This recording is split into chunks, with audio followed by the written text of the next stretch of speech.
le acabó concediendo a la mayoría del presidente López Obrador, del Grupo Morena, el 74% de la representación del Congreso. 54% de los votos le dieron milagrosamente 74% de los representantes, en una manipulación grosera, obscena de la ley, un fraude a la ley, que acabó con la resistencia democrática para evitar reformas constitucionales unipartidistas. Es decir, volvimos al México de los 60 o peor. Cuarto acto o tercero en esta serie de eventos desafortunados, esa mayoría no estaba consolidada, sin embargo, en el Senado de la República. Le faltarían 1 o 2 votos para obtener las 2/3 partes.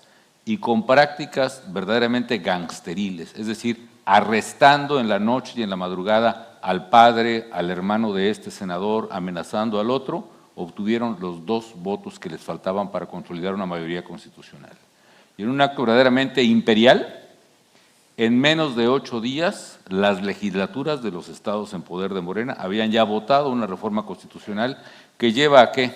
A desaparecer, a quitar del cargo literalmente en el plazo máximo de 2 años a todos los jueces de paz del menor rango hasta a los ministros de la Suprema Corte de Justicia, un órgano que valientemente se había opuesto a los caprichos del presidente López Obrador, a destituirlos de esta manera y sustituirlos por nuevos jueces justos, en las expresiones cacofónicas de sus hombres, que serán electos por el voto popular, claro, de una maquinaria que solo ellos manejan.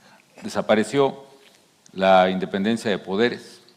Desapareció esta institución, no solo en el sentido orgánico en el que la conversación está dirigida, sino también en el sentido que lo definía mi padre en su libro de sociología que tenía yo en la preparatoria, que era bellísimo, no recuerdo el autor, que era Durkheim o quién, pero esta definición de instituciones no se refería al órgano propiamente, sino definían instituciones como el conjunto de prácticas observadas en una sociedad para la consecución o satisfacción de sus necesidades.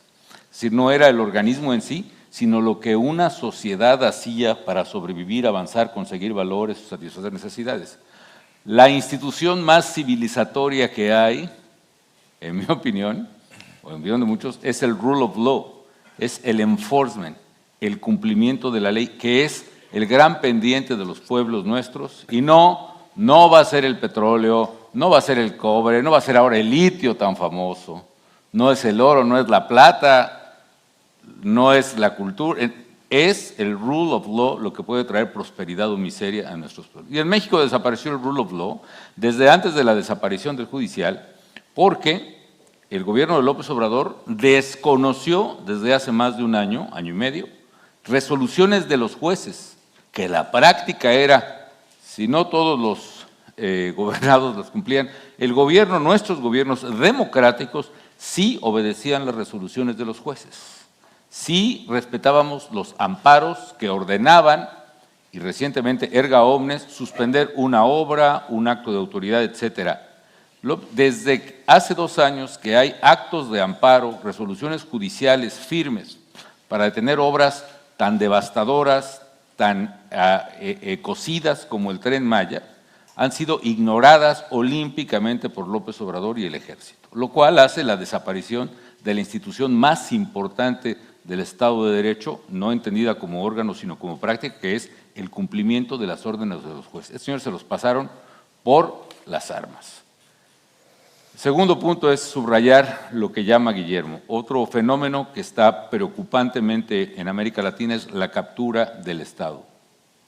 El Estado está cayendo territorialmente y jerárquicamente en manos del crimen organizado y el narcotráfico, que en su expansión territorial está acabando con el Estado tal y como lo conocemos y está convirtiendo a nuestra región en una región de narcoestados.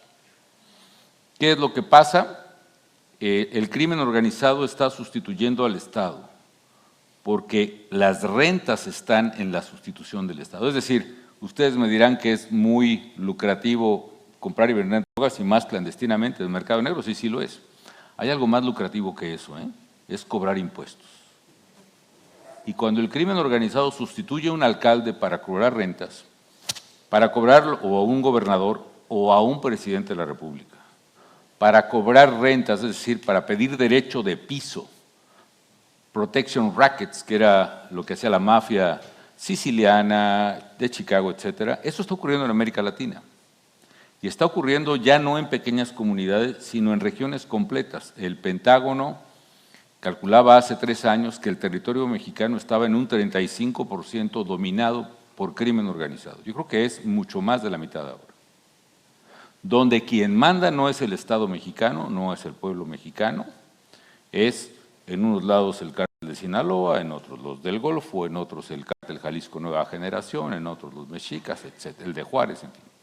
¿Qué es lo que pasa? América Latina está siendo capturada a través de su Estado por crimen organizado y narcotráfico, incluyendo instituciones en otro sentido, como son las Fuerzas Armadas, para muchos sacrosantas y incorruptibles. No, no lo son ni sacrosantas ni incorruptibles, muy respetables, admiradas, pero si la enarca abierta hasta el justo peca, y eso es lo que está pasando.